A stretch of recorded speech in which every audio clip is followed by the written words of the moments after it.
Look at this sentence. Ramesh and Mahesh are brothers. या फिर I walk very fast but I miss the train. या फिर although I know how to swim, yet sometimes in the deep waters I get afraid. Now, if you look at all these sentences, मैंने दो words को पहले वाले sentence में रमेश और महेश उनको जोड़ा. Next sentence में I walk fast but I miss the train उनको जोड़ा. And the next sentence I said although I'm a good swimmer yet I'm afraid of deep water. Again दो sentences को आपस में जोड़ा. यानी कि I am using certain words which can help me in joining one phrases, two clauses, three sentences or words, है ना. तो मतलब मैं तीनों sentences में या तो शब्द जोड़ रही हूँ या छोटे छोटे शब्दों के groups which are known as phrases उनको जोड़ रही हूँ या फिर मैं sentences को जोड़ रही हूँ. So in nutshell, what am I doing? I am using the words called conjunctions. Okay. Welcome everyone. आप लोग देख रहे हैं Eco World Digital Classes. This is English Grammar Series for all of you right here. और आज हम जो शुरू करने वाले हैं टॉपिक वो है conjunctions. ये पहली वीडियो है conjunctions की जिसमें हम समझेंगे कि conjunction के types क्या होते हैं और कौन कौन से conjunctions इन types में आते हैं. आगे भी बहुत वीडियोस आएंगी which will keep on explaining कि एक पर्टिकुलर कंजंक्शन कैसे यूज होगा. Okay, so stay tuned for that. Alright, चलो तो शुरू करते हैं. लाइक आई सेड, कंजंक्शंस क्या है? Joining words. ऐसे वर्ड्स जो दो वर्ड्स को, दो सेंटेंसेस को, दो फ्रेजेस, दो क्लॉजेस या उससे ज्यादा को जोड़ता है to make complete sense. There are three types of conjunctions on the board please. Coordinating, subordinating and correlative. Okay, coordinating conjunction क्या होते हैं? कोऑर्डिनेटिंग कंजंक्शंस वो होते हैं जो इक्वल रैंक के सेंटेंसेस या इक्वल जो इंडिपेंडेंट सेंटेंसेस हैं उनको जोड़ते हैं. अब इसका क्या मतलब हुआ? Let me take an example. I okay hold on. I walked fast but I missed the train. Clear? I walked fast but I missed the train. अब बट को 2 मिनट हटा दो बीच में से and look at the sentence that I made. I walked fast. अगर मैं इनको दो सेंटेंस बना दूं, I walked fast full stop, I missed the train full stop. दोनों अपने आप में कंप्लीट है ना. I walked fast को किसी और सेंटेंस की जरूरत तो नहीं है या किसी और वर्ड की जरूरत तो नहीं लग रही ना. I walked fast मतलब मैं तेज चली, making complete sense on its own. Similarly, I missed the train. Again, इस सेंटेंस को किसी भी और वर्ड या सेंटेंस की जरूरत नहीं है. So in English grammar, such sentences are known as independent clauses या independent sentences because they don't need anything else to make complete sense. कुछ नहीं चाहिए उनको. I walked fast is making complete sense. I missed the train is also making complete sense on its own. इन्हें नहीं चाहिए. जब किन्हीं ऐसे दो sentences को या जिन्होंने clauses किए अगर उनको पता है दो independent clauses को कोई conjunction join करता है, हम उसे कहते हैं coordinating conjunction.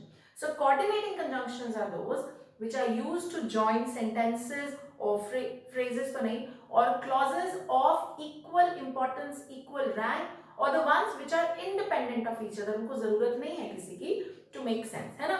तो मैंने but लगाया, but coordinating conjunction है कैसे? I walked fast, making complete sense on its own, independent, but I missed the train, है ना.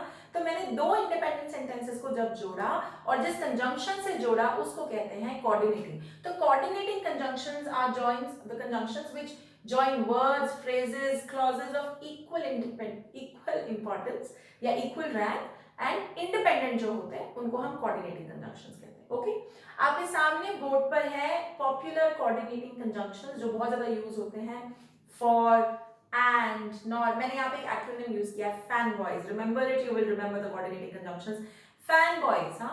Fanboys में F stands for, A for and, N for nor, B for but, O for or, Y for yet, S for so.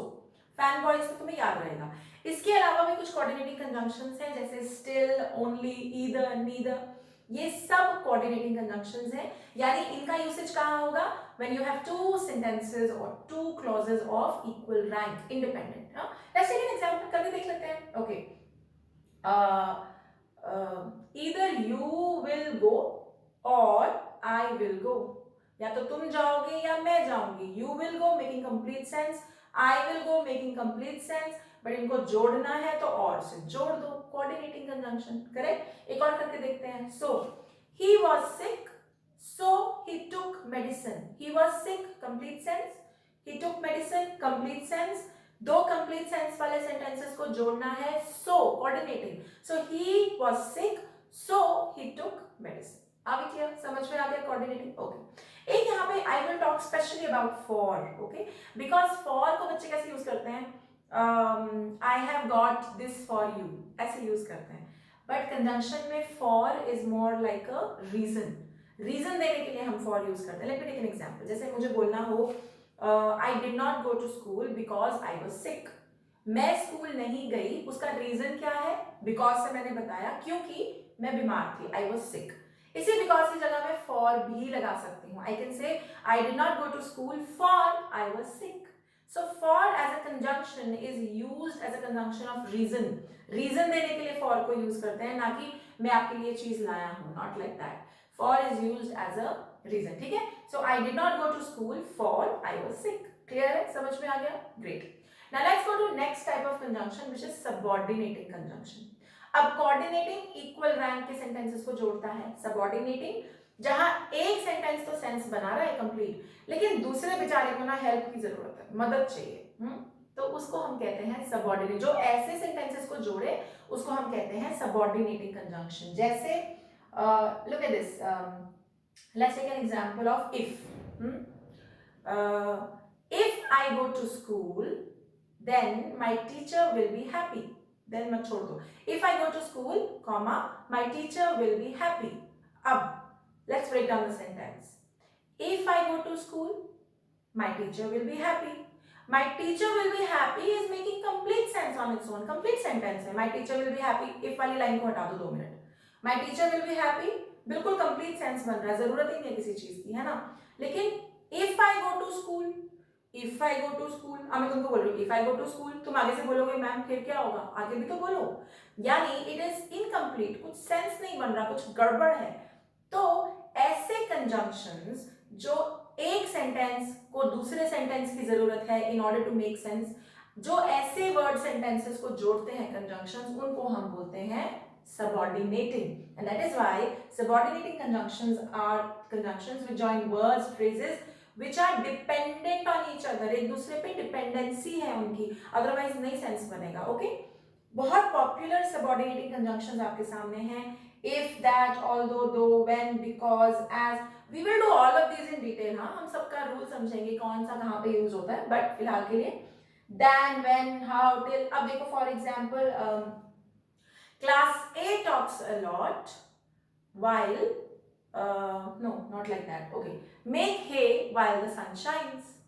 Make hay while the sun shines. मतलब सारा काम कर लेना चाहिए जब किस्मत अच्छी चल रही हो. That's what this proverb means. Make hay while the sun shines. The sun shines makes complete sentence. Sense on its own. Make hay कब? While the sun shines. So make hay while the sun shines. एक independent है, एक dependent है. ऐसे sentences को जब कोई conjunction join करता है उसे हम कहते हैं subordinating. Are we clear? List आपके सामने है. You guys can note down the list as well. Finally जो थर्ड टाइप है वो है correlative, correlative, which means we are talking about conjunctions which are used in pairs. इकट्ठे use होते हैं. मतलब एक ही सेंटेंस में ये दो इकट्ठे यूज होंगे. इनके पॉपुलर वंस हैं either or, neither nor, no sooner than, but also, both and, although though, such that, whether or. List है लंबी चौड़ी. अब इनको यूज कैसे करते हैं? Okay. either Maya is angry, no sorry, either Maya is stupid or I am. either Maya is stupid or I am. या तो वो गधी है बेवकूफ या मैं हूं. हम बोलते हैं ना exactly how we use either or. For example, take one more example. He not only helped the poor but also took care of them. He not only helped the poor, मतलब उसने ना ही सिर्फ गरीब लोगों की मदद नहीं की, उसने उनका ध्यान भी रखा. अगर यही बात बतानी हो तो हम कोऑर्डिनेटिंग कंजंक्शन लगाएंगे. कैसे? He not only helped the poor but also took care of them. Okay, एक और example low. I will have to go whether I like it or not. Whether और इकट्ठे यूज होता है। I will have to go, मुझे जाना ही पड़ेगा, चाहे मेरे को अच्छा लगे या ना लगे। अगर इसको यूज करना है, we will have to use correlative conjunction. So how will we go about it? I will have to go whether I like it और not. Are we clear? Are we clear so far? Great. So मैंने आज की video में क्या समझाया? What are conjunctions? Joining words. किसको join करेंगे? Words को, फ्रेजेस को, क्लॉजेस को, सेंटेंसेस को। जो equal importance, equal rank independent sentences या क्लॉजेस को जोड़े उसे कहते हैं कोऑर्डिनेटिंग। इसमें आप एक्रोनिम याद रखेंगे, फैन बॉयज। ओके। सबऑर्डिनेटिंग, जो एक डिपेंडेंट और एक इंडिपेंडेंट क्लॉज या सेंटेंस को जोड़े उसे सबऑर्डिनेटिंग कहते हैं। All of these over here are examples of that. And finally correlative, always to be used in pair, हमेशा पेयर में यूज होता है। स्पेशली अगर आप आईसीएसई के बच्चे हैं, in that case this happens to be one of the most important things that you need to learn, because in your examination जो do as directed आता है उसमें ये लंबी चौड़ी लिस्ट यूज होती है। okay, so you will have to practice some more on it. So stay tuned, because next video coming up will be about in detail the usage of all these conjunctions. Okay, if you're seeing me on YouTube, do not forget to like, share, subscribe and comment. Till then, bye bye, take care.